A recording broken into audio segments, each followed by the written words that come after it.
Baik, selamat pagi anak-anakku sekalian.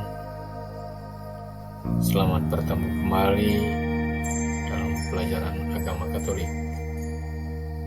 Tema yang kedua dalam bab 2 mata pelajaran kita adalah makhluk yang otonom, dengan subtema bersikap kritis dan bertanggung jawab terhadap pengaruh media massa. Baik, anak-anakku sekalian, perlu kita pahami dulu tentang arti kata media. Media berasal dari bahasa Latin, merupakan bentuk jamak dari medium. Secara harfiah berarti perantara atau pengantar, dalam hal ini untuk menyalurkan pesan atau informasi. Baik, adik-adikku sekalian, kalau kita meneliti soal perkembangan teknologi hari ini, kita sekarang sedang mengalami revolusi informasi karena berbagai kemajuan teknologi media dibanjiri oleh arus informasi yang begitu melimpah ruah dan tidak berhenti, hampir tanpa saringan. Informasi itu dapat berupa informasi yang baik dan membangun, tetapi juga dapat berupa informasi yang buruk dan merusak. Baik, adik-adikku sekalian, kita melihat perkembangan media. Dalam perkembangan media, pertama-tama yang kita harus buat adalah kita harus memiliki sikap kritis terhadap semua informasi yang kita terima. Sikap kritis berarti dapat memilah-milah mana yang benar dan mana yang salah, mana yang baik dan mana yang buruk, mana yang positif dan mana yang negatif. Jadi kita harus bersikap kritis terhadap pengaruh positif dan negatif dari media yang menyuguhkan berbagai informasi. Baik, adik-adikku sekalian, tentu dari pandangan tadi, media massa itu ada pengaruhnya. Kita lihat yang pertama, pengaruh positif dari media. Yang pertama itu pengaruh dari teknologi media. Yang kedua, pengaruh dari pemilik atau sponsor media. Dan yang ketiga, pengaruh yang tidak disadari.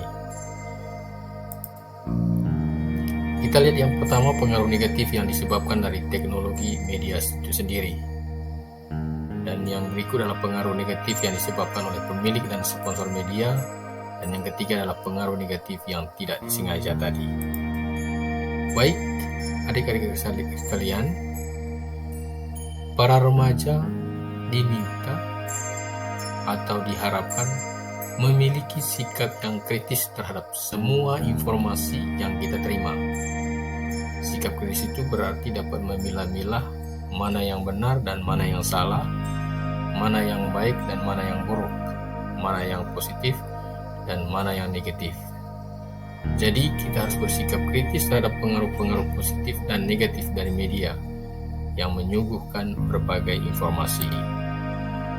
Baik, kita lihat pengaruh positif dari teknologi media. Yang pertama adalah teknologi media itu mendekatkan manusia yang satu dengan manusia yang lain, dan juga dapat mendekatkan pikiran dari relasi kita, dan pikiran dan relasi kita itu menjadi lebih terbuka kepada orang lain, bangsa lain dan budaya lain.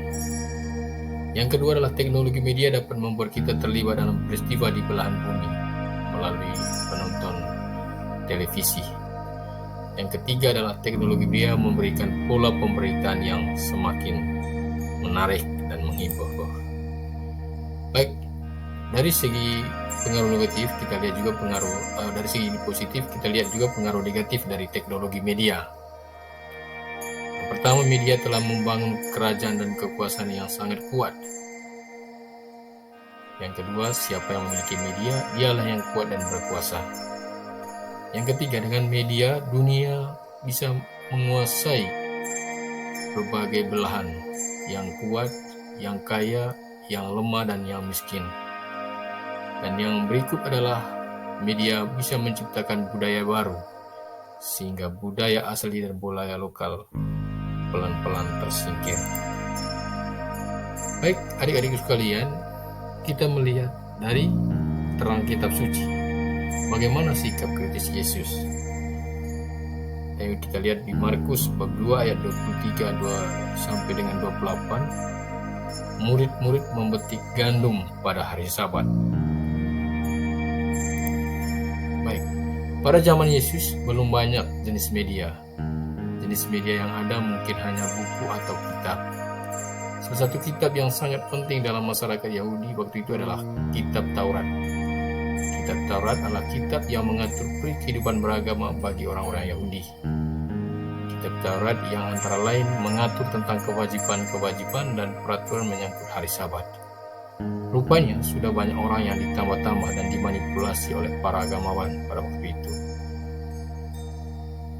Pada awalnya hukum Taurat khusus tentang hari Sabat dibuat demi keselamatan umat, tetapi kemudian ditambah-tambah dan dimanipulasi oleh para agamawan sehingga menjadi beban bagi umat. Banyak aturan yang dibuat-buat, misalnya kancing jubah yang terlepas pada hari Sabat tidak boleh dikancing kembali selama hari Sabat belum berlalu. Yesus menyikapi hukum Taurat mengenai hari Sabat yang rupanya sudah dimanipulasi itu dengan kritis. Peraturan seperti itulah yang Yesus kritisi. Hari Sabat demi keselamatan umat, bukan umat untuk hari Sabat. Baik, adik-adikku sekalian, apa artinya sikap kritis Yesus itu bagi kita sekarang? Yang pertama itu Yesus mengajak kita untuk bersikap kritis terhadap semua realitas atau persoalan di sekitar kita. Yang kedua, kita harus dapat membedakan mana yang benar dan mana yang salah. Yang ketiga, kita harus membedakan mana yang baik dan mana yang jahat, mana yang berguna bagi keselamatan manusia dan mana yang tidak berguna. Yesus menekankan keselamatan manusia adalah hal yang menjadi pilihan Yesus dalam hidup dan karyanya. Lalu bagaimana membangun sikap kritis? Cara membangun sikap kritis adalah yang pertama itu membaca buku tentang media, mengikuti pelatihan dan pendidikan media. Yang kedua, melatih diri untuk melihat dan mendengar tayangan berbagai media dengan sikap kritis. Bertanya dan belajar banyak dari orang-orang yang tahu dan berpengalaman tentang media.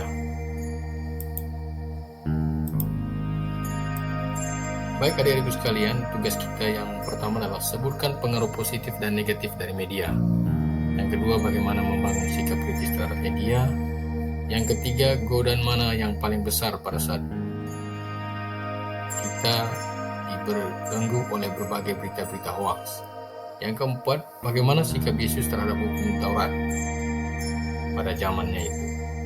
Lalu yang kelima, bagaimana sikap Yesus terhadap aliran paham dan tren-tren yang berkembang pada zaman ini. Baik, adik-adikku sekalian, itu saja dulu tugas kita hari ini. Sampai ketemu lagi di pelajaran berikutnya. Sekian dan terima kasih.